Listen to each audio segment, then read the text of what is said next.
किया था। और अब हम आज बेटा अगले टॉपिक की तरफ चलेंगे।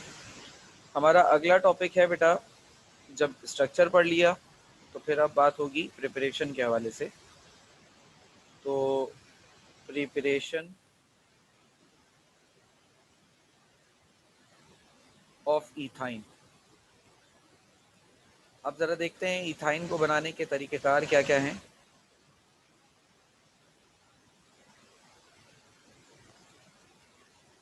अच्छा, सबसे पहला तरीका from calcium carbide. Calcium carbide नाम का एक कंपाउंड होता है, उसकी मदद से बनाया जा सकता है इथाइन को।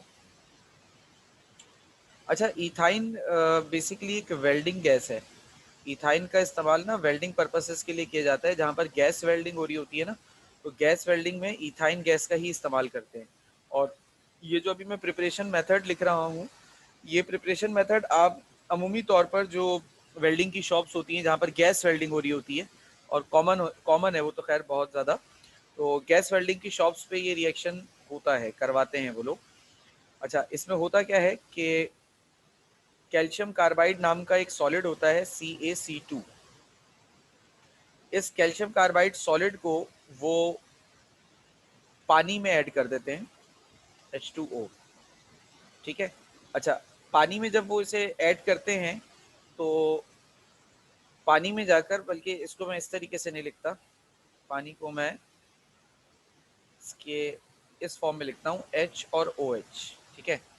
तो अब यहाँ पर क्या होता है बेटा, यहाँ पर डबल डिस्प्लेसमेंट रिएक्शन होता है। कैल्शियम OH के साथ मिलकर फॉर्म करता है कैल्शियम हाइड्रोक्साइड। एक कैल्शियम के ऊपर +2 चार्ज होता है, तो 2 OH इसके साथ मिलते हैं तो ये हो जाता है CaOH ट्वाइस। और 2 कार्बन और 2 हाइड्रोजन, ये दोनों मिलकर क्या बनते हैं, C2H2। ठीक है, C2H2 इथाइन गैस बन जाती है। ठीक है। अच्छा, अब ये जो इथाइन गैस है यहाँ पर, इसके हवाले, इसकी जो ये मैंने प्रिपरेटरी मेथड लिखा है। अच्छा, एक बात और है, वो ये कि इस मेथड के ज़रिए आप अल्काइन फैमिली का सिर्फ इथाइन बना सकते हैं और कुछ नहीं बना सकते। आप लोगों ने चैप्टर 6 में होमोलोगस सीरीज़ का एक टॉपिक पढ़ा है बेटा।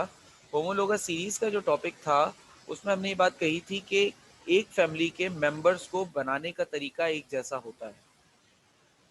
कुछ तरीके मैं मानता हूँ कांस्टेंट होते हैं, एक जैसे होते हैं, एक ही मेंबर को, मतलब एक ही फैमिली के मुख्तलिफ मेंबर्स उससे बनाए जा सकते हैं। लेकिन सारे तरीके कांस्टेंट हों, ये ज़रूरी नहीं होता। ठीक है। तो ये वो तरीका है जिससे आप सिर्फ अल्काइन फैमिली का इथाइन मेंबर बना सकते हैं और कोई मेंबर नहीं बना सकते। तो मैं यहाँ पे थोड़ा सा मेंशन करता चलूँ कि this method is valid only for the preparation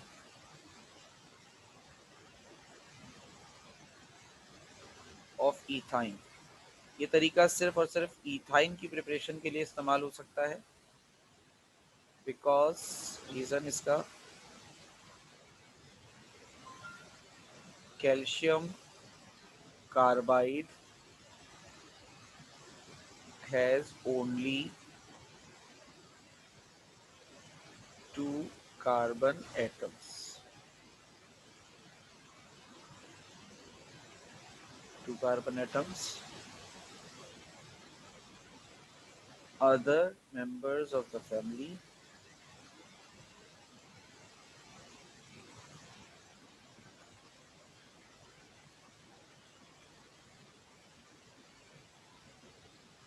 are prepared by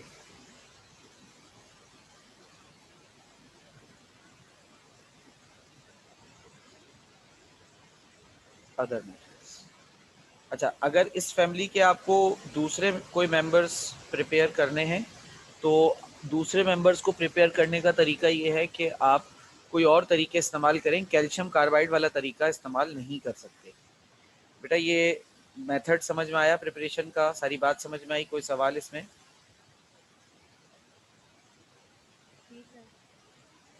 ये कंबशन रिएक्शन होगा? नहीं, ये कंबस्टन रिएक्शन नहीं है, ये डबल डिस्प्लेसमेंट रिएक्शन है। इसका प्लस इसका माइनस, इसका प्लस इसका माइनस, इसका प्लस इसका माइनस।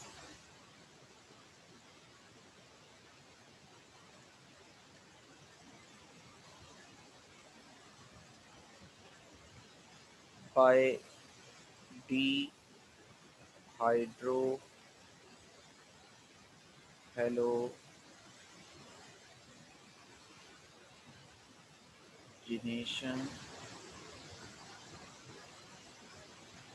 Of vicinal डाइहैलाइड।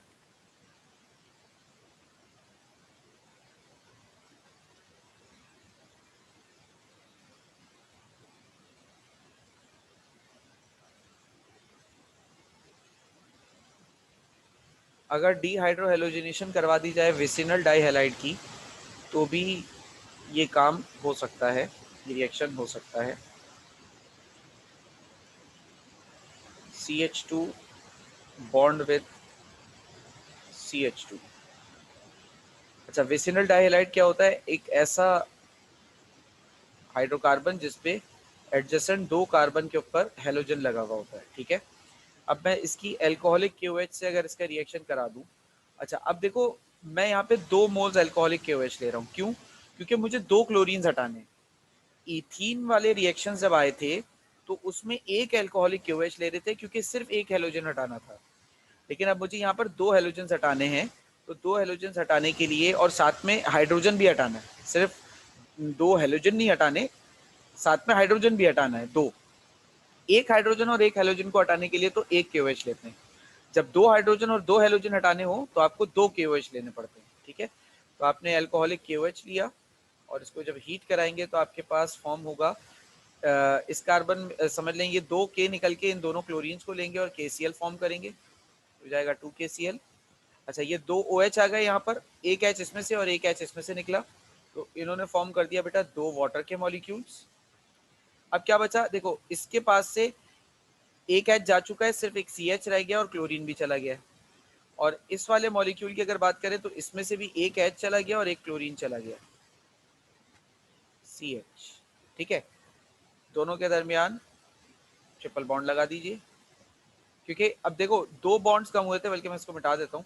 देखो, अब एक बॉन्ड तो लगा लेते हैं। अब देखो, एक इस कार्बन का एक बॉन्ड यहाँ से इस क्लोरीन के साथ से कम हुआ, इस कार्बन का एक बॉन्ड इस क्लोरीन के पास से कम हुआ, दोनों इस कमी को पूरा करने के लिए तो एक बॉन्ड बनाएंगे। इसी तरीके से एक एक हाइड्रोजन भी दोनों में से कम हुआ है, तो इस कमी को भी पूरा करने के लिए दोनों आपस में एक एक बॉन्ड बढ़ा लेंगे। तो अब ये क्या फॉर्म हो गया आपके पास बेटा? ये फॉर्म हो गया इथाइन। क्लियर हुई मेरी बात?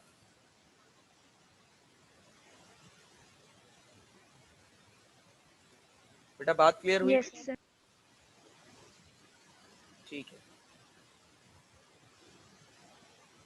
अच्छा, अब हम कराएंगे डीहेलोजिनेशन।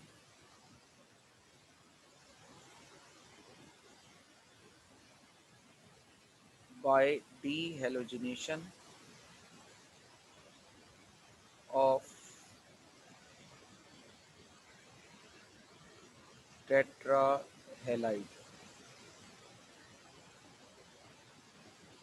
टेट्राहेलाइड की अगर डीहाइलोजिनेशन करा दी, टेट्राहेलाइड कौन होता है बेटा? बेटा वो हाइड्रोकार्बन जिसपे 4 हेलोजेंस लगे हों उसे टेट्राहेलाइड कहते हैं। तो इधर भी 2 क्लोरीन लगे, ठीक है, और इस कार्बन के ऊपर भी 2 क्लोरीन लगे हुए, एक एक बॉन्ड की कमी है, वो हाइड्रोजन से पूरी कर लो। ये कहलाता है बेटा टेट्राहेलाइड। अच्छा, डीहेलोजिनेशन कराने के लिए रिएक्शन करवाते हैं बेटा जिंक डस्ट से, यानी कि जिंक मेटल को लेते हैं पाउडर फॉर्म में और उसके साथ इसका रिएक्शन कराते हैं। थोड़ा सा हीट भी करना पड़ता है ताकि प्रोडक्ट हमारे रिएक्शन हमारे पास तेज हो सके। अच्छा, अब जिंक क्या करता है? एक जिंक का एटम 2 क्लोरीन को निकालने की, यानी कि 2 हेलोजेंस को निकालने की सलाहियत रखता है। तो एक इसने जो है वो जिंक ने 2 क्लोरीन्स को निकाला। अब चूंकि 2 जिंक लिए हैं तो बाकी 2 क्लोरीन्स भी निकल जाएंगे, तो हमारे पास 2ZnCl2 बन जाएगा। अच्छा, जब इसके पास इस कार्बन के भी 2 बॉन्ड कम हुए, इस कार्बन के भी 2 बॉन्ड कम हुए, तो दोनों अपनी इस कमी को पूरा करने के लिए आपस में डबल बॉन्ड फॉर्म कर लेंगे। ये हो गया हमारे पास CH2। अब यहाँ पर मैं थोड़ा सा अल्फाज लिख देता हूँ कि S D halogenation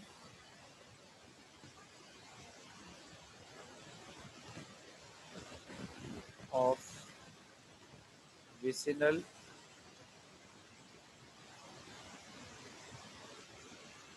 dihalides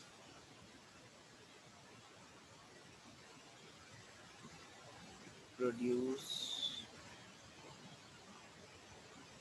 alkenes. Similarly,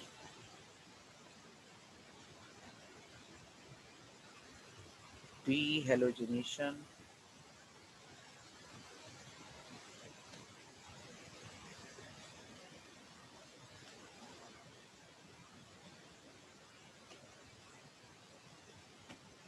of tetrahalide produces alkynes.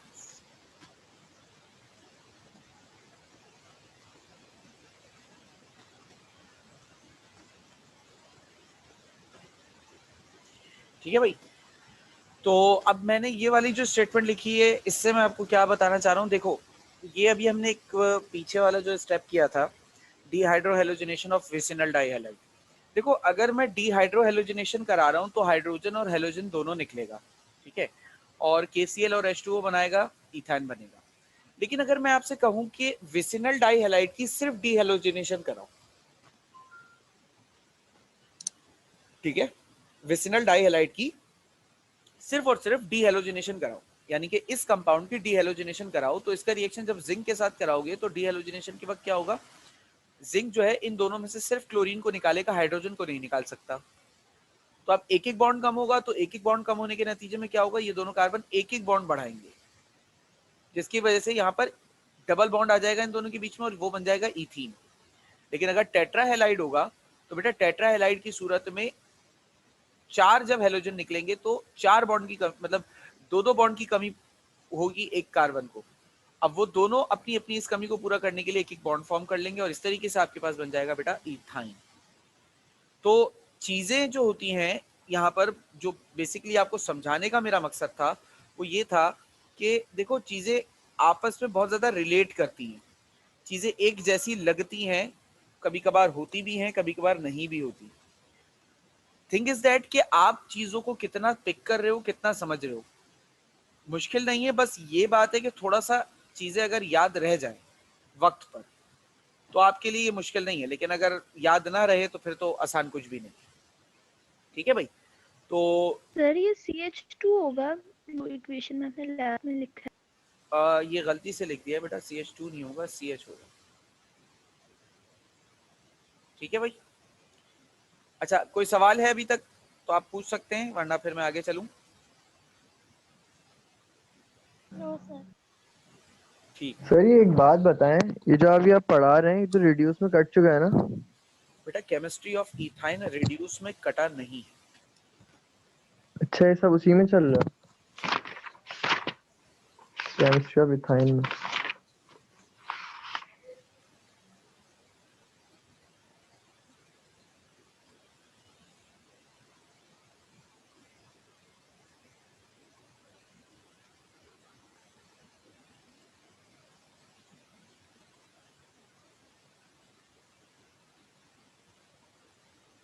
अब पेपर में हमारे पास अमूमी तौर पे, जैसा कि आप लोगों को पहले भी बताया है, कि इनडायरेक्ट मैनर में क्वेश्चंस आते हैं। तो इससे रिलेटेड इनडायरेक्ट क्वेश्चंस किस तरीके से आते हैं जरा सा ये देखिएगा। एक सवाल दिया है मैंने आपके सामने और ये कुछ आपसे कन्वर्जन करने के लिए कह रहे हैं, ठीक है। आपको कह रहे हैं कि 1,2 डाई क्लोरोप्रोपेन है, ठीक है, 1,2 डाई क्लोरोप्रोपेन है, इसको आप कन्वर्ट कर दीजिए प्रोपीन में। तो मैं आप लोगों से पूछूंगा कि किस तरीके से करना है, आप लोग बताएंगे। सबसे पहला काम क्या करना है, सबसे पहला काम क्या करना है भाई, हमें 1,2 डाइक्लोरोप्रोपेन को प्रोपीन बनाना है। तो सबसे पहला काम ये करो कि 1,2 डाइक्लोरोप्रोपेन बना लो रिएक्टेंट साइड पर। प्रोपेन का मतलब होता है बेटा 3 कार्बन ना, तो आप पहले तो आंख बंद करके 3 कार्बन बना लीजिए। 1 और 2 पे कह रहा है डाइक्लोरो, यानी कि 1 और 2 पर एक एक क्लोरीन भी लगा हुआ है। अब जो बचा उसके साथ हाइड्रोजन लगा दो, H3 H और H2। अब मुझे बताओ कि मैं अगर इसको प्रोपीन बनाना चाह रहा हूं तो मुझे क्या करना चाहिए? सर Cl को रिमूव करना पड़ेगा, दोनों Cl को।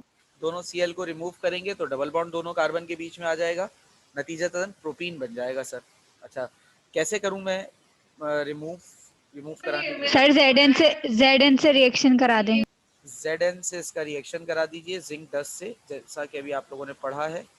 तो जिंक 10 से रिएक्शन कराएंगे तो ये फॉर्म कर देगा ZnCl2। अब इन दोनों कार्बन पे से एक हैलोजन निकल गया, ये है CH2 CH और ये आ गया CH3। अब इन दोनों के बीच में एक डबल बॉन्ड आप बनाओ तो ये आपके पास बन गया प्रोपीन। समझ में आया बेटा?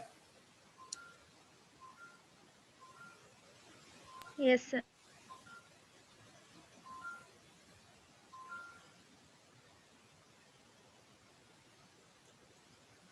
अच्छा जी,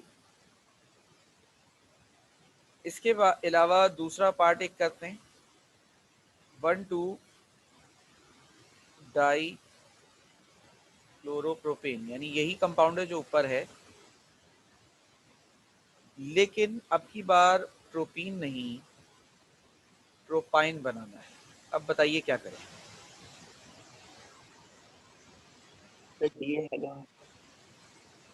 क्या करना होगा? सर हाइड्रोजन और क्लोरीन रिमूव कर।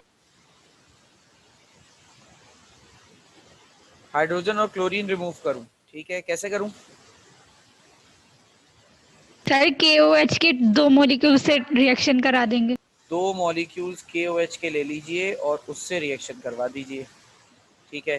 तो डिहाइड्रो हैलोजिनेशन कराएंगे तो हमारे पास बनेगा बेटा 2KCl 2 वाटर, और अब इधर से क्लोरीन, इधर से क्लोरीन, और इधर से हाइड्रोजन, और एक हाइड्रोजन इधर से निकल गया। तो हमारे पास क्या रह गया? ये रह गया, ये लीजिए बेटा, बन गया प्रोपाइन।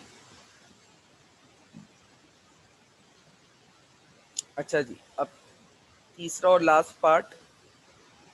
अच्छा भाई, अब मेरे पास है प्रोपीन और इसको मुझे बनाना है प्रोपाइन। चलिए भाई, अब बताइए क्या करूं? तो एडिशन ऑफ पहले तो मैं प्रोपीन बना लेता हूँ। प्रोपीन क्या है भाई? प्रोपीन का है सी बॉन्ड CH2 CH और CH3, ये है प्रोपीन भाई। अब मुझे बनाना प्रोपाइन है, क्या करूं? सर एडिशन करा देंगे हाइड्रोजन की। एडिशन ऑफ हाइड्रोजन कराऊंगा तो प्रोपेन बन जाएगा बेटा, प्रोपाइन तो नहीं बनेगा।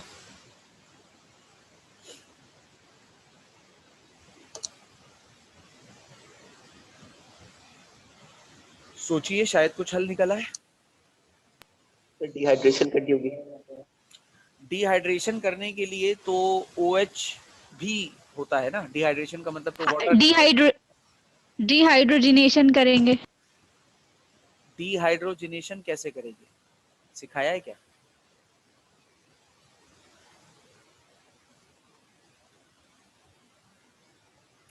भाई अब तक मैंने तुम लोग को डिहाइड्रोजिनेशन सिखाया नहीं है, जो सिखाया है उसके अकॉर्डिंगली बताओ।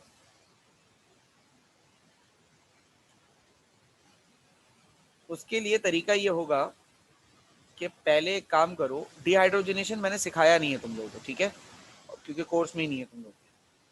क्लोरीन को इन दोनों पर ऐड करो तो ये हो जाएगा CH2 और इन दोनों के दरमियान का डबल बॉन्ड टूट जाएगा।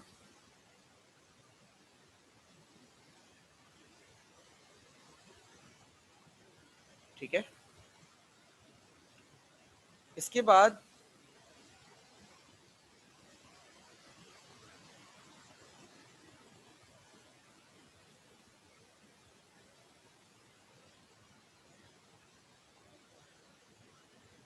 ये जो आपके पास कंपाउंड आया 1,2 डाइक्लोरोप्रोपेन आ गया फिर से। इस 1,2 डाइक्लोरोप्रोपेन की आप दोबारा से एल्कोहलिक KOH के साथ रिएक्शन करा दो।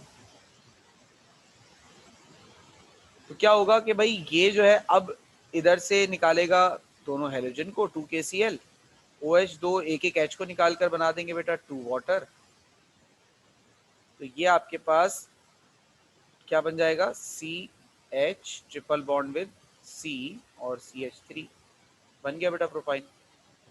अच्छा, जो आप लोगों ने तरीका बताया कि सर डिहाइड्रोजनेशन कराएं, तरीका वो गलत नहीं था, वो तरीका भी सही था कि मैं इस कार्बन में से हाइड्रोजन निकालूं, इस कार्बन में से हाइड्रोजन निकालूं, तो मेरे पास प्रोपाइन बन जाएगा। लेकिन बेटा एक प्रॉब्लम होती है कि जब हम डिहाइड्रोजनेशन कराने जाते हैं ना, तो वो सम टाइम ऐसा भी हो सकता है कि इस वाले कार्बन में से हाइड्रोजन निकल जाए, मतलब ऐसा भी मुमकिन होता है। तो डिहाइड्रोजनेशन इसलिए एक अच्छा तरीका नहीं होता, पहली बात। दूसरी बात ये कि आपके कोर्स में डिहाइड्रोजनेशन आपको नहीं पढ़ाया जाएगा, उसकी वजह भी यही है कि एक तो मुश्किल तरीका है, दूसरा डिहाइड्रोजनेशन का आपके कोर्स में इतना ज़्यादा काम है नहीं, ठीक है। मतलब जो काम आपको डिहाइड्रोजनेशन से आप कर सकते हैं, वो काम आप ऑल्टरनेटिव और इजी मेथड्स के जरिए भी कर सकते हो और पॉसिबल मेथड्स के जरिए कर सकते हो, ठीक है ना। जैसे अभी यहाँ देखो, ये काम डिहाइड्रोजनेशन से भी हो सकता था, एक स्टेप में हो जाता, बट अभी जो हमने स्टेप किए हैं वो 2 स्टेप्स हैं, लेकिन ये ऐसे रिएक्शंस हैं जो आप लोग खुद भी कर सकते हो, प्रॉब्लम नहीं होगी। लेकिन डिहाइड्रोजनेशन फिर कैटलिस्ट लाओ, कंट्रोल करो, टेम्परेचर हो, ये भी चीजें होती हैं। अच्छा, अब हो सकता है किसी के जहन में एक बात ये भी आ जाए कि सर देखिए, हम बहुत हाई टेम्परेचर के रिएक्शंस भी पढ़ेंगे, तो ये तो एक बड़ा लेम सा एक्सक्यूज हो जाएगा कि टेम्परेचर होता है और ये होता है और वो होता है, तो हम तो वो भी पढ़ रहे हैं, फिर उस हिसाब से तो हमें वो भी नहीं पढ़ना चाहिए। तो बेटा आपकी बात ये वाली भी सही है, इसीलिए मैं कह रहा हूँ कि डिहाइड्रोजनेशन एक्चुअल में टफ इसलिए हो जाती है क्योंकि किस कार्बन से हाइड्रोजन निकल रहा है ये हमें पता नहीं होता, या हम ये फिक्स नहीं कर सकते कि इसी कार्बन से हाइड्रोजन निकले।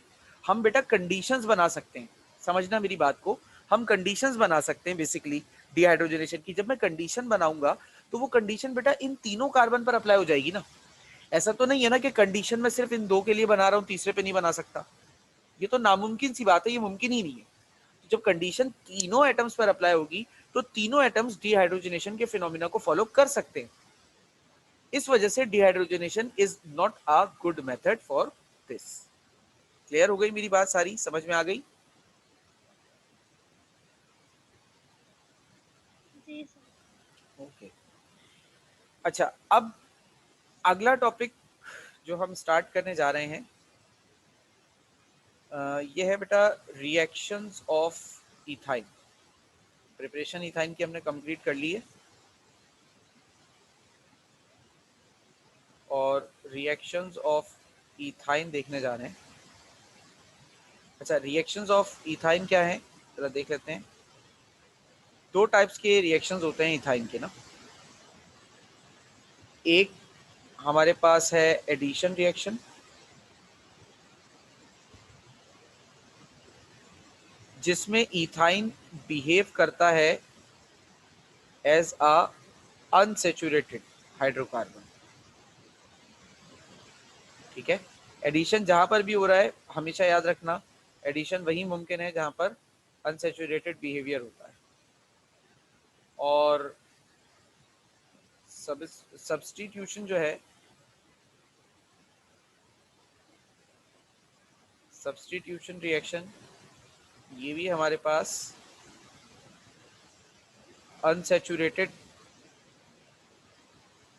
बिहेवियर को ही इंडिकेट, नहीं सॉरी ये मुझसे गलती हो गई बेटा, ये सैचुरेटेड बिहेवियर को शो करता है, ठीक है।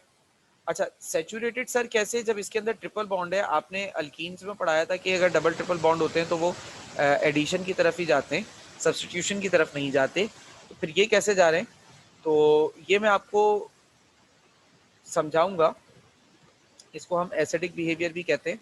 लेटर ऑन जब इसी टॉपिक में ये बात आएगी ना, तो फिर वहाँ पे हम इंशाल्लाह इसको डिटेल पे डिस्कस करेंगे कि कैसे होता है, क्यों होता है।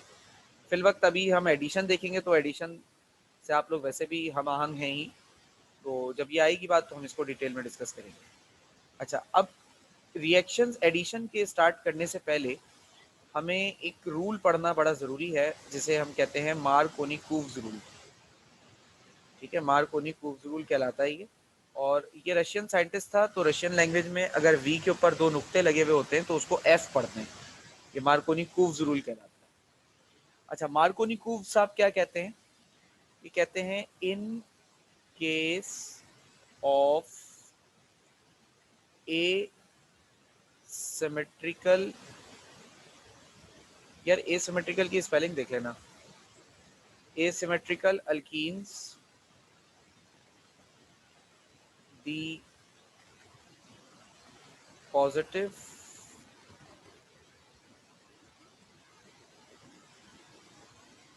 part of the positive part of addendum molecule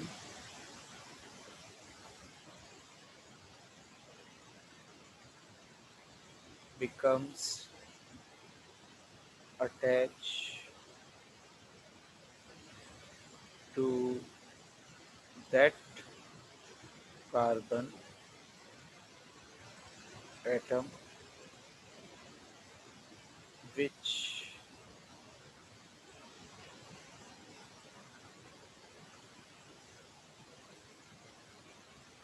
has higher number of carbon atoms,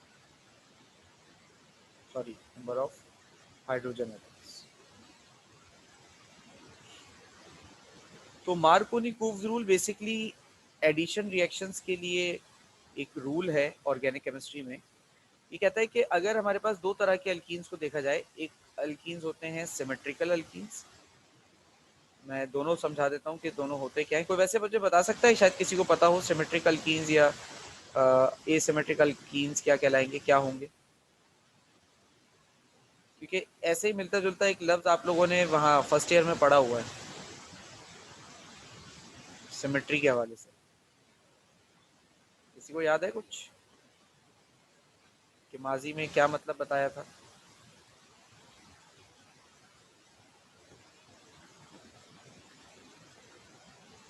खामोशी बता रही है कि नहीं? बेटा, सिमेट्रिकल अल्कीन्स ऐसे अल्कीन्स को कहते हैं कि अगर मैं उनको दो टुकड़ों में बांटूं, काटूं, CH2 और ये CH2, ठीक है, इसको मैं अगर बीच से काटूंगा तो इसके दो टुकड़े होंगे और दोनों टुकड़े एक जैसे होंगे। ऐसे अल्कीन को हम सिमेट्रिकल अल्कीन कहते हैं। एसिमेट्रिकल अल्कीन क्या होता है? एसिमेट्रिकल अल्कीन बेटा एक ऐसा अल्कीन होता है कि अगर उसको हम दो टुकड़ों में काटें, मतलब डबल बॉन्ड वाले, जहाँ पर डबल बॉन्ड लगा हुआ है ना, वहाँ से इसको काटें तो दोनों टुकड़े एक जैसे ना लगें। जैसे यहाँ देख सकते हो, अगर मैं इसको यहाँ सेंटर से काटता हूँ तो ये टुकड़ा सिर्फ एक कार्बन है और इस तरफ दो कार्बन है, एक जैसे तो नहीं है।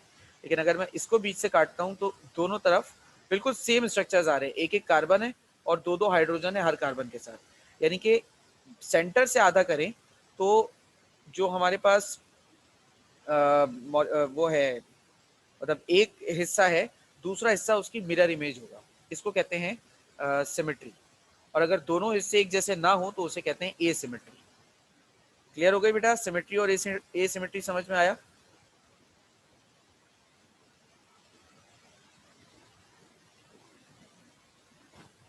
बेटा सिमेट्री एसिमेट्री समझ में आया? यस। अच्छा जी, अब इसकी एक्सप्लेनेशन या एग्जाम्पल देख लीजिए। देखो, मिसाल के तौर पे मेरे पास एक एसिमेट्रिकल अल्कीन ले लेते हैं। तो एक asymmetrical alkyne CH3 C double bond with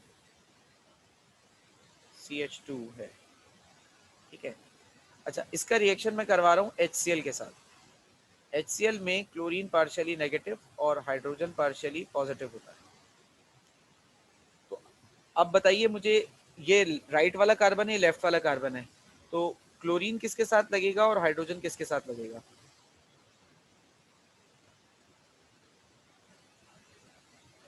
rule के अकॉर्डिंग क्या कह रहा है रूल? एसिमेट्रिकल अल्कीन्स में पॉजिटिव पार्ट एडेंडम मॉलिक्यूल का, एडेंडम मॉलिक्यूल वो होता है जो ऐड हो रहा होता है, यानी कि HCl। पॉजिटिव पार्ट उस एडेंडम मॉलिक्यूल का कहाँ लगेगा? उस कार्बन पे जिसमें हायर नंबर ऑफ हाइड्रोजन हो। तो मुझे बताइए कि मैं किसके साथ हाइड्रोजन लगाऊंगा यहाँ पर।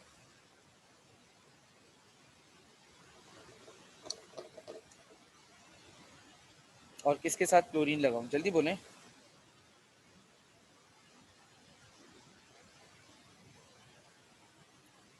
बेटा आवाज आ रही है?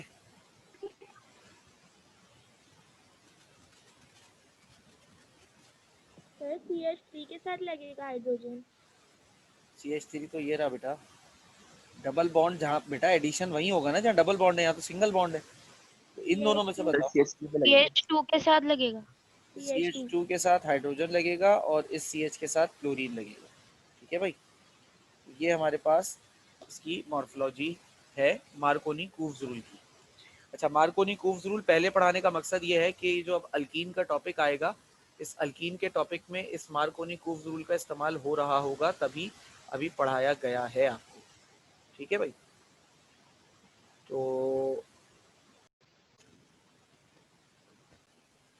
अच्छा बेटा, तो मार्कोनी कूव्स रूल क्लियर हो जाने के बाद मज़ीद आगे की तरफ देखते हैं। अब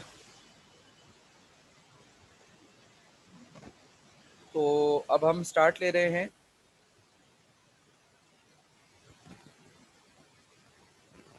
addition reactions of ethyne. Ethyne के एडिशन रिएक्शंस को हम डिस्कस करेंगे, और इसमें जो सबसे पहला रिएक्शन है हमारे पास बेटा, वो है हाइड्रो हैलोजिनेशन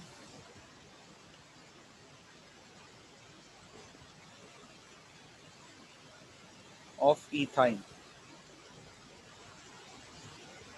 इथाइन की अगर हाइड्रो हैलोजिनेशन करवा दी जाए तो क्या होगा। देखिए, हाइड्रो हैलोजिनेशन का मतलब है कि आप ऐड करवा रहे हैं H और X, ठीक है ना। H means hydrogen and X means halogen. तो हम यहाँ पर एक HX मॉलिक्यूल कंसिडर कर लेते हैं, CH triple bond with CH। तो ये हमारे पास इथाइन है, और HX यहाँ पर हमारे पास 2 HCl ले रहा हूँ मैं, ठीक है। HCl में क्लोरीन पार्शियल नेगेटिव है और हाइड्रोजन पार्शियल पॉजिटिव है। जब एडिशन होता है बेटा, तो एक कार्बन पर दोनों हाइड्रोजन लगते हैं और दूसरे कार्बन पर दोनों क्लोरीन लगते हैं। ठीक है, ये तो रिएक्शन की इक्वेशन हो गई। अब जरा इसके मैकेनिज्म को देखिएगा कि ये हो किस तरीके से रहा है और क्यों हो रहा है।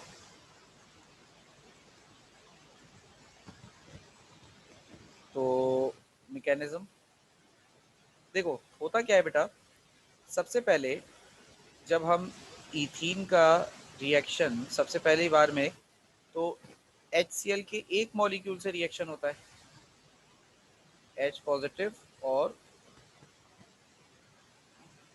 Cl negative. तो होता ये है कि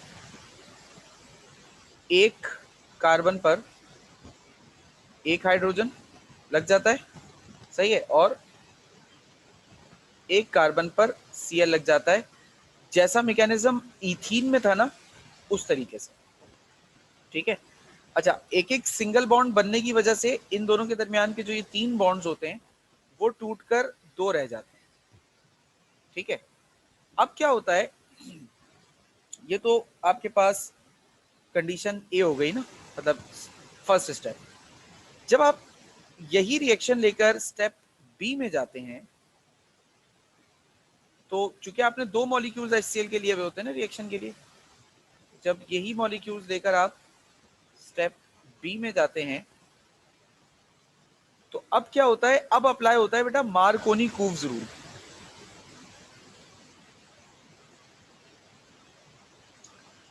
अच्छा, ये दोनों एसिमेट्रिक अल्कीन्स हैं। अच्छा, आप बोलोगे सर एसिमेट्रिक कैसे हो सकते हैं, इनको अगर बीच से काटेंगे तो इधर भी CH है इधर भी CH है। बेटा आप गलत देख रहे हैं, एक तरफ CH2 है और एक तरफ सिर्फ CH और Cl है। तो ये सिमेट्रिक अल्कीन नहीं है, सॉरी, बल्कि ये एसिमेट्रिक अल्कीन है। तो अब यहाँ पर मार्कोनी कूव्स रूल अप्लाई होगा। मार्कोनी कूव्स रूल क्या कहता है कि अगर एसिमेट्रिक अल्कीन हो तो जो एडिशन वाले मॉलिक्यूल का पॉजिटिव वाला हिस्सा होता है वो हमेशा उस कार्बन पर लगता है जिसमें हाइड्रोजन की तादाद ज्यादा होती है।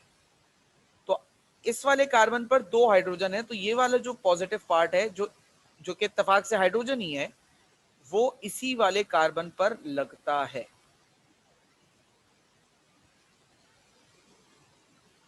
अच्छा, अब ऑब्वियस सी बात है कि इस हाइड्रोजन के लगने के बाद क्या बचता है आपके पास? Cl बचता है। तो वो Cl फिर दूसरे वाले ही कार्बन पे लगता है और उनके दरमियान का ये डबल बॉन्ड भी खत्म होकर सिंगल रह जाता है। आखिर में अगर आप इस बात की वजाहत देना चाहें तो आप दे सकते हैं कि the hydro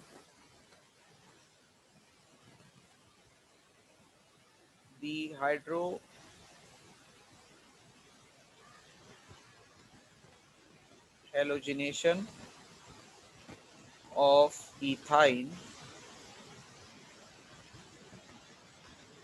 always gives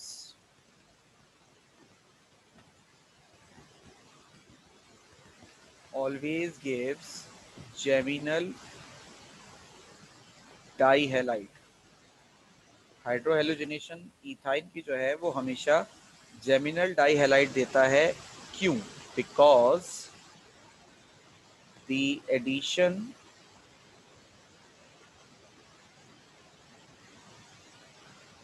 of second molecule always follows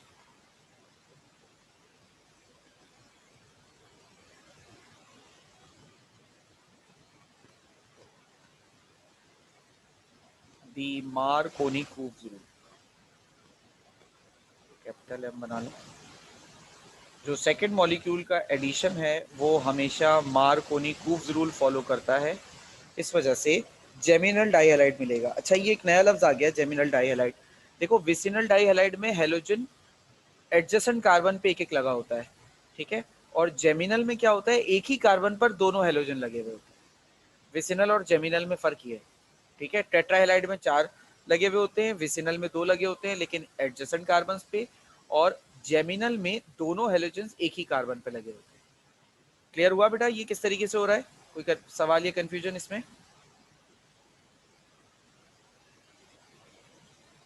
no sir. ठीक है। अच्छा, सेकंड पार्ट क्या है हमारे पास?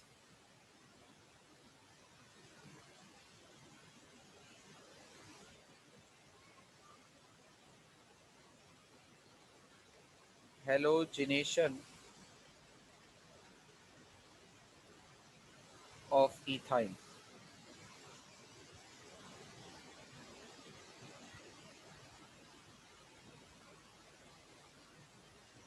इथाइन की हेलोजिनेशन करवानी है, तो इथाइन की हेलोजिनेशन मतलब एडिशन ऑफ हेलोजन है, ठीक है। तो जब हम इथाइन की हेलोजिनेशन करवाते हैं, ट्रिपल बॉन्ड CH प्लस, अच्छा 2 Cl2 के मॉलिक्यूल से रिएक्शन होता है बेटा, और यहाँ पर आपके पास एक कार्बन पर 2 Cl2 और दूसरे कार्बन पर भी 2 Cl2 लग जाते हैं, यानी कि एक टेट्राहेलाइड फॉर्म हो जाता है। अब देखो, डीहेलोजिनेशन कराओगे अगर टेट्राहेलाइड की तो इथाइन बनेगा, और अगर हेलोजिनेशन करा दोगे इथाइन की तो टेट्राहेलाइड बनेगा।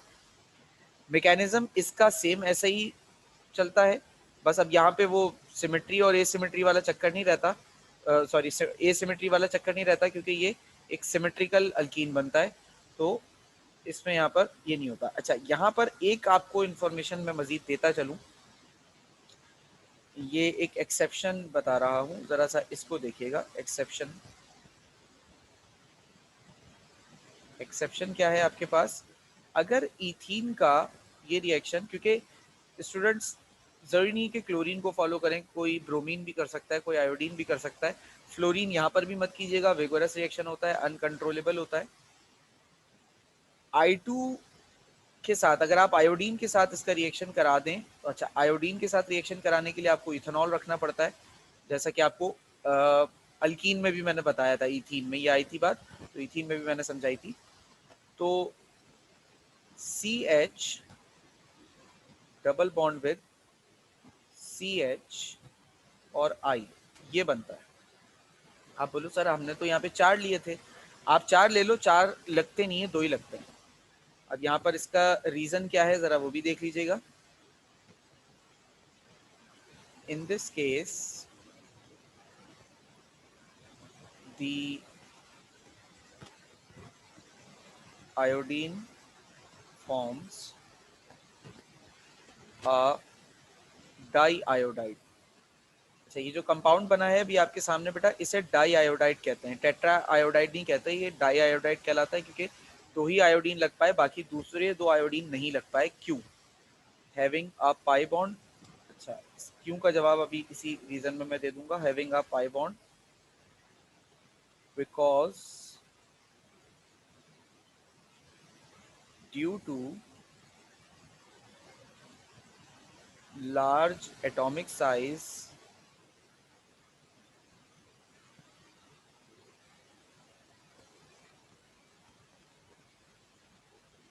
for iodine atom cannot attached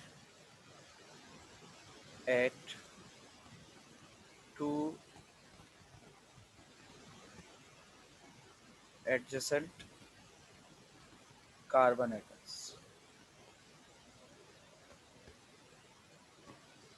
ठीक है, देखो होता क्या है कि अगर मैं इथाइन मॉलिक्यूल की बात करूं, फॉर एग्जांपल ये मेरे पास 2 कार्बन के एटम्स हैं जो आपस में जुड़े हुए हैं। ठीक है, अच्छा, इन 2 कार्बन एटम से 2 हाइड्रोजन्स भी जुड़े हुए हैं। ठीक है, अच्छा, अब जब आयोडीन लगता है तो इस कार्बन से भी एक आयोडीन लग गया, इस कार्बन से भी एक आयोडीन लग गया। अब मजीद एक आयोडीन एटम का साइज देखो ये है, मजीद अगला आयोडीन लगाना अगर मैं यहाँ चाहूँ भी तो नहीं लगा सकता 2 आयोडीन दोनों कार्बन के साथ, क्योंकि इतनी स्पेस ही अवेलेबल नहीं है यहाँ पर। ठीक है, तो जो मैंने बात लिखी ना यहाँ पर वो ये लिखी है कि चूंकि आयोडीन का साइज बहुत बड़ा होता है तो वो यहाँ पर एडजस्ट नहीं हो पाता। 2 आयोडीन तो लग जाते हैं लेकिन 4 आयोडीन नहीं लग पाते। अच्छा, अब कोई बोले कि सर तो फिर क्लोरीन और ब्रोमीन का क्या है? बेटा, क्लोरीन और ब्रोमीन की सूरत में ये हो सकता है, यानी कि क्लोरीन और ब्रोमीन की सूरत में टेट्राहेलाइड बन जाता है। फ्लोरीन की सूरत में रिएक्शन नहीं होता, आयोडीन की सूरत में 2 ही लगते हैं, 2 से ज्यादा नहीं लगते। तो ये एक एक्सेप्शनल केस था, इसको जरा सा याद रखिएगा। ठीक है भाई, अब आगे चलूं अगर कोई सवाल ना हो। Yes sir. अच्छा जी, अब नंबर 3 पर आ जाइए। तो ये है हाइड्रेशन ऑफ इथाइन।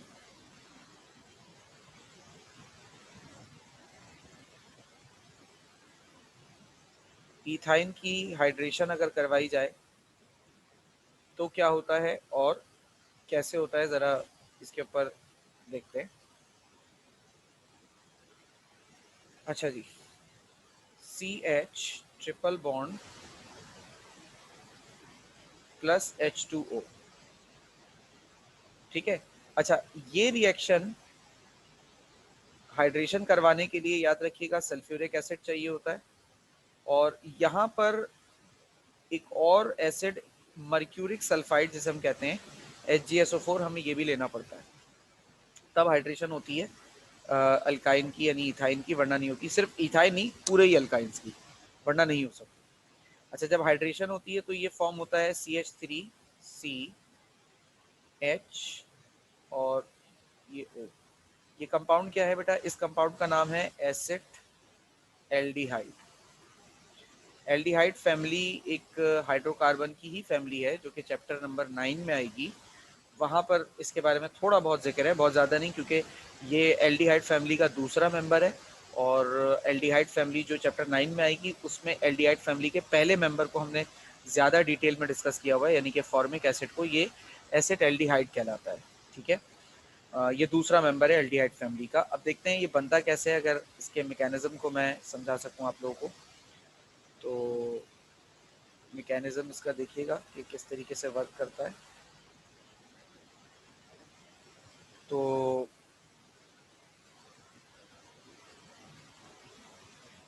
जब इथाइन से इसका रिएक्शन होता है बेटा, तो वाटर का, तो ये H और OH, H इसमें पार्शियली पॉजिटिव है, OH इसमें पार्शियली नेगेटिव है।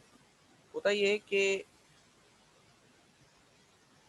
एक कार्बन के साथ H, ठीक है, और दूसरे कार्बन के साथ OH आकर लग जाता है।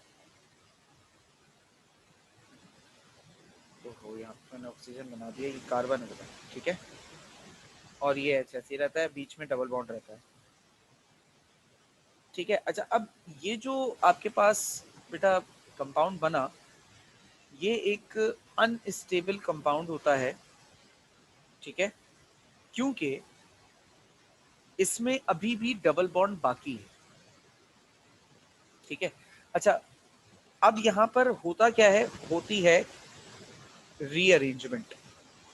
ये रीअरेंजमेंट समझ लें खुद से हो जाती है, हमें इसके लिए कोई खास जद्दोजहद करने की जरूरत पड़ती नहीं है, खुद से ये हो रही होती है। अच्छा इसमें होता क्या है भाई, जैसे इस कार्बन पे हाइड्रोजन लगाए, इधर है O और समझ ले इसका ये H, ठीक है, और एक ये H। तो ये जो H होता है ये रीअरेंजमेंट के दौरान, अच्छा ये जो रीअरेंजमेंट है, कहा यह जाता है कि ये रीअरेंजमेंट जो है ये होती HgSO4 की वजह से, क्योंकि सिर्फ सल्फ्यूरिक एसिड की प्रेजेंस में वाटर की हाइड्रेशन इथाइन में कराने की कोशिश की गई तो नहीं हुआ था, जब HgSO4 रखा था तो हो गया था। तो कहते ये कि HgSO4 की वजह से होती है। तो हाइड्रोजन जो है वो बराबर वाले कार्बन पर शफल अप होता है। ठीक है, इस कार्बन पर ये वाला हाइड्रोजन जो ऑक्सीजन के साथ लगा ये इधर आ गया। नतीजे में क्या होता है कि इस कार्बन के सारे बॉन्ड यहाँ पर जो होते हैं वो सिंगल हो जाते हैं। अब ऑक्सीजन को दो बॉन्ड बनाने होते हैं, वो दोनों बॉन्ड ऑक्सीजन कार्बन के साथ फॉर्म कर लेता है, जिसके नतीजे में इस कार्बन कार्बन का भी बॉन्ड सिंगल हो जाता है। तो इस तरीके से हमारे पास बनता है एसिटाल्डिहाइड। अब इस कंडीशन पे एक आध सवाल स्टूडेंट्स के आते हैं। सबसे ज्यादा जो सवाल बच्चे करते हैं वही करते हैं कि सर देखें, जैसा कि हाइड्रेशन या हेलोजिनेशन या हाइड्रो हेलोजिनेशन में हुआ था कि दो दो मॉलिक्यूल ऐड हुए थे, तो सर यहाँ पर भी आप OH के दो मॉलिक्यूल ऐड करवा दें, आप क्यों एक एक मॉलिक्यूल ऐड करवा दें, आप दो दो मॉलिक्यूल ऐड करवा दें ना H के। तो बेटा आपकी बात तो कंसिडरेबल जरूर है कि आप दो मॉलिक्यूल H के जो है वो OH के जो है वो आप ऐड करवा दें, तो वो भी होने को तो चले अगर आप करवाना चाहें भी तो, लेकिन ऐसा होता नहीं है। इसकी जो वजह मुझे समझ में आती है या मुझे नजर आती है वो वजह ये है कि सारे एटम्स ने बॉन्ड बनाना होता है बेटा कार्बन के साथ। ठीक है, अच्छा अब कार्बन का अपना एक पर्टिकुलर एटॉमिक साइज होगा। जब इतने सारे एटम्स, जैसे कि अभी ऊपर भी हमने इस चीज को देखा ही था कि जब इतने सारे एटम्स का इन कार्बन से बॉन्ड बनाना चाहेंगे, भाई ये हाइड्रोजन भी तो कुछ जगह घेर रहे होंगे, फिर कुछ जगह ये ऑक्सीजन भी घेरेगा। तो क्या कार्बन के पास इतना स्पेस अवेलेबल है कि वो इतने सारे एटम्स को एक साथ अकोमोडेट कर पाए अपने साथ? तो कार्बन के पास इतना स्पेस अवेलेबल ही नहीं होता कि वो दो OH और फिर साथ में दो H को भी ऐड करा ले। चलो H तो बहुत छोटा होता है, वो ऐड हो सकता है, लेकिन दो OH को बर वक्त एक साथ ऐड करवाना ये एक मुश्किल अमल होता है। ठीक है, अच्छा अब सिर्फ OH का ये मसला नहीं है। दूसरा एक प्रॉब्लम क्या है, अगर सिर्फ O अकेला भी आ रहा होता ना तो हम किसी तरह ऐड करवाते, लेकिन O सिर्फ अकेला भी नहीं आ रहा, उसके साथ भी H आ रहा है, तो वो एक इलेक्ट्रोनेगेटिव पुलिंग शुरू हो जाती है कार्बन के एटम्स में। ठीक है, तो ये भी एक प्रॉब्लम होती है। अच्छा, माइट बी पॉसिबल किसी स्टूडेंट के जहन में एक सवाल और आ जाए कि सर देखें, आपने ऊपर एक इथाइन में ना रिएक्शन पढ़ाया, इथीन में सॉरी, एक रिएक्शन पढ़ाया था सर, और इथीन में आपने वो रिएक्शन ये पढ़ाया था कि जब ऑक्सीडेशन ऑफ इथीन हुई थी तो उसमें तो सर 2 OH लग गए थे बड़ी आसानी से। मैं वो रिएक्शन आपके सामने रख देता हूँ ताकि याद आ जाए। देखिए बेटा, ये रहा वो रिएक्शन। अब आज आप मना कर रहे हैं सर इस बात से, तो बेटा मैं आपको मना क्यों कर रहा हूं उसकी वजह भी सुन लीजिए। देखिए, यहां पर था इथीन और वहां पर है इथाइन। इथीन में दोनों कार्बन के दरमियान की जो बॉन्ड लेंथ होती है ना, यानी कार्बन के दरमियान का जो डिस्टेंस होता है वो होता है 1.34 होता है तकरीबन, और इथाइन में ये बॉन्ड का जो डिस्टेंस होता है ये 1.2 होता है। यानी कि दोनों कार्बन एटम्स इटसेल्फ एक दूसरे के बहुत ज्यादा करीब आ चुके होते हैं as compared to ethene. Ethyne में दोनों कार्बन एटम्स इथीन के मुकाबले में ज्यादा करीब होते हैं एक दूसरे के। तो इथाइन के मॉलिक्यूल में जो अवेलेबल स्पेस होता है वो एज कंपेयर टू इथीन कम होता है, और इथीन के मॉलिक्यूल में जो अवेलेबल स्पेस होता है एटम्स के अकोमोडेट होने का वो एज कंपेयर टू इथाइन ज्यादा होता है। दैट्स वाई यहाँ पर 2 OH लग जाते हैं, लेकिन अल्काइन में नहीं लग पाते। होप सो मेरी ये वाली आर्ग्यूमेंट और रीजन आप लोगों को समझ में आया हो। अगर इसमें किसी को कोई सवाल है तो आप पूछ सकते हैं।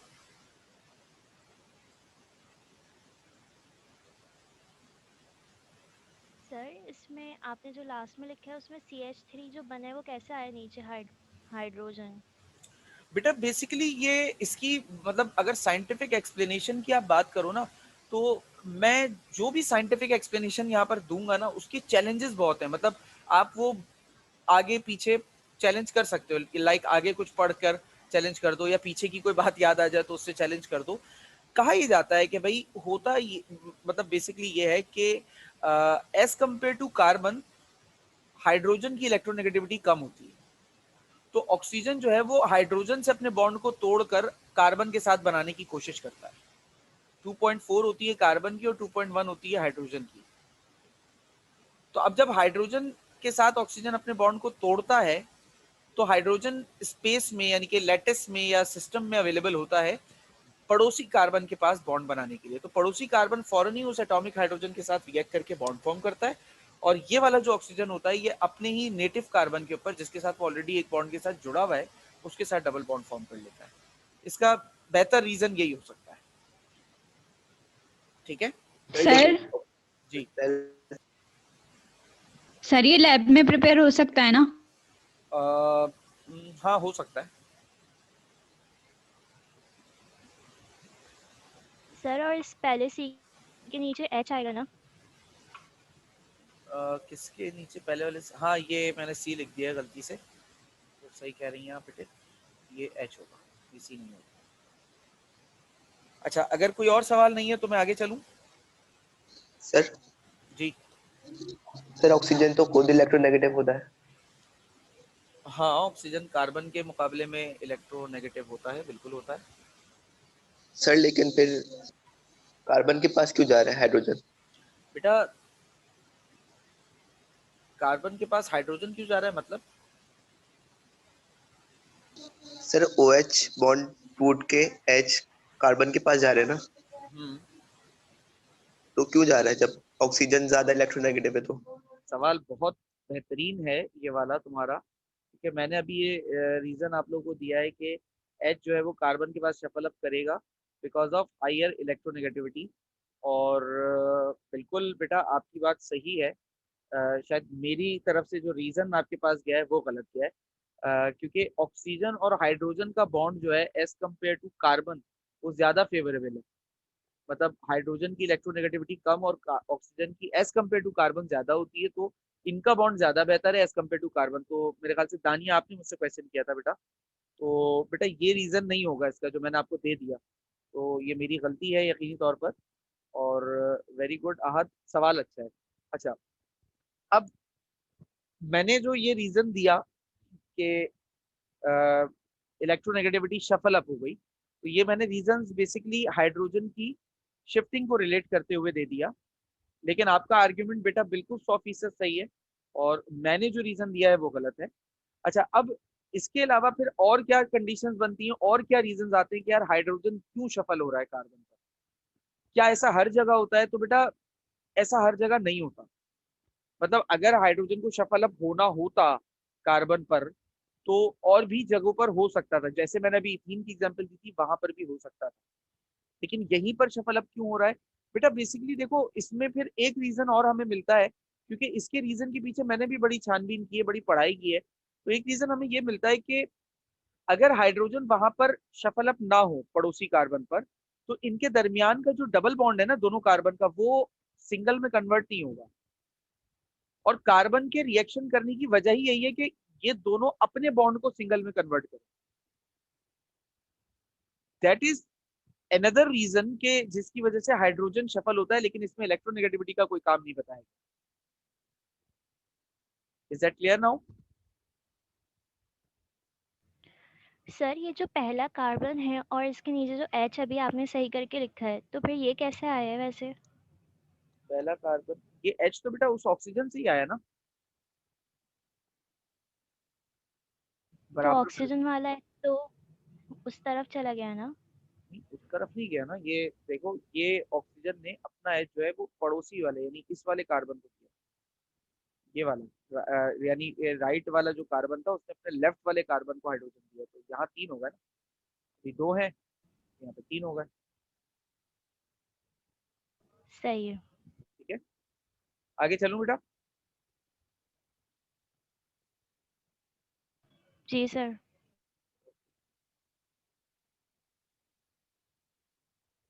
अच्छा जी, कैटालिटिक हाइड्रोजनेशन।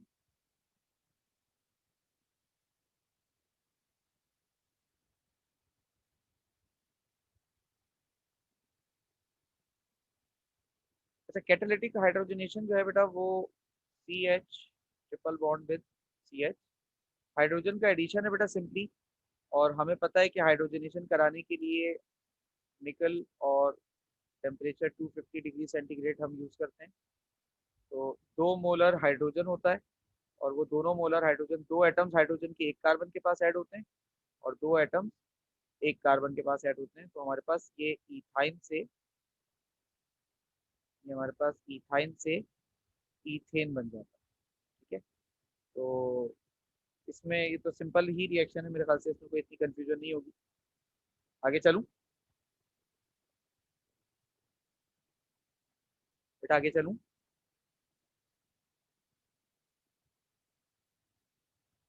आवाज आ जी रही सर। है?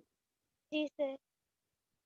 अच्छा, अगली जो बात या अगला जो रिएक्शन है मेरे पास बेटा वो है ऑक्सीडेशन ऑफ इथाइन। ये रिएक्शन तो हमारी किताब में गलत लिखा हुआ है। इथाइन की जब हम ऑक्सीडेशन करवाते हैं तो ऑक्सीडाइजिंग एजेंट जो है वो आप, अच्छा इसको हम रिएक्शन विद KMnO4 भी कह सकते हैं, तो पेपर में दोनों तरीकों से आ सकता है, जरा ये नजर में रखिएगा। ठीक है, KMnO4। तो इथाइन जब हमारे पास ट्रिपल बॉन्डेड इथाइन जब रिएक्ट करता है बेटा KMnO4, और अच्छा KMnO4 सॉलिड यूज नहीं होता बल्कि उसको पानी में मिलाकर यूज करते हैं। तो दो तरह से रिएक्शंस पॉसिबल हैं इसके। एक कोल्ड कंडीशन होती है और एक हॉट कंडीशन होती है। कोल्ड कंडीशन में हमारे पास बनता है बेटा HOC double bond with O, C double bond with O और OH। अब यहाँ पर आ जाता है हमारे पास, ये बन गया बेटा ऑक्सैलिक एसिड।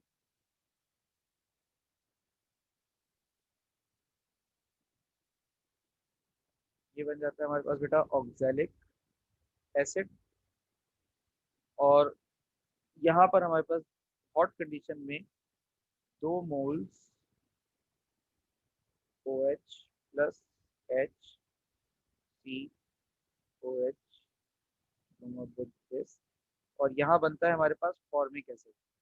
बेटा हमारी किताब में उल्टा लिखा हुआ है, हमारी किताब में लिखा हुआ है कि ऑक्सैलिक एसिड जो है वो हॉट कंडीशन में बनता है और कोल्ड कंडीशन में फॉर्मिक एसिड बनता है, जबकि ये सरासर गलत है।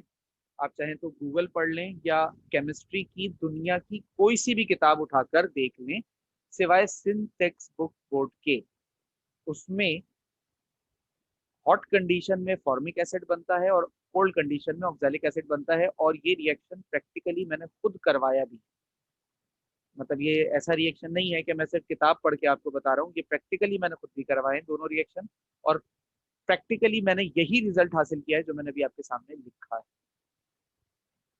तो अब सवाल ये उठता है कि सर हम पेपर में क्या लिखें। सबसे पहला तो सवाल आपका ये होगा, और दूसरा सवाल आपका जो होगा वो ये होगा कि सर फिर हम मतलब हम पढ़ें क्या, हम सही किसे माने, किताब को या इसको।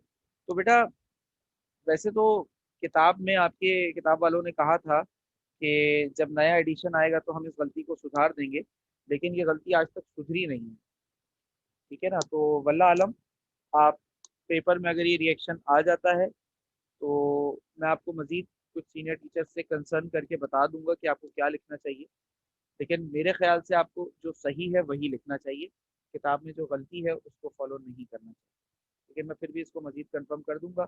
इस रिएक्शन में अगर आप में से किसी को कोई सवाल है बेटा तो आप पूछ सकते हैं। No sir. सर इसमें इतना ही लिखना है जैसे जो आपने लिखवाया है, वर्डिंग वगैरह। वर्डिंग्स तो मैंने कहाँ लिखवाई, वर्डिंग तो लिखवाई नहीं है इसमें कुछ।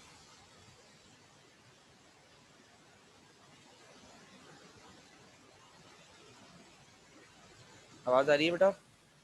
सर मैं वही पूछ रही हूँ, मतलब आपने वर्डिंग वगैरह नहीं लिखवाई तो मतलब यही बेटा लिखना है देखो, जो आपने लिखवाया। बात ये होती है सेकेंड ईयर केमिस्ट्री के अंदर हम रिएक्शंस में वही वर्डिंग्स मैं लिखवाने की कोशिश करता हूँ जो बहुत अलग या बहुत इंपॉर्टेंट हो। जैसे यहाँ पर मैंने ये बात लिखी या यहाँ पर मैंने ये बात लिखी।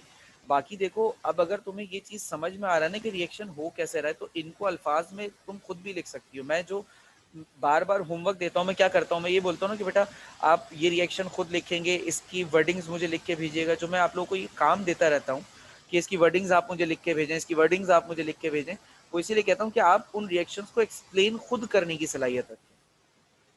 इसकी एज सच कोई वर्डिंग्स नहीं है, क्योंकि ये रिएक्शन अगर वर्डिंग्स मतलब मैकेनिज्म के लिहाज से देखोगे तो बड़े कॉम्प्लेक्स रिएक्शन होते हैं, इसलिए इनकी कोई खास वर्डिंग नहीं है। आपने सिर्फ इतना लिखना है वर्डिंग्स में कि इथाइन जो है वो जब नेसेंट ऑक्सीजन से रिएक्ट करता है जो कि केमनोफोर प्रोवाइड करता है, अगर कोल्ड कंडीशन में करेगा तो ऑक्सैलिक एसिड बनेगा, हॉट में करेगा तो फॉर्मिक एसिड बनेगा। इससे ज़्यादा इसकी वर्डिंग्स नहीं है। क्लियर? क्लियर है बेटा?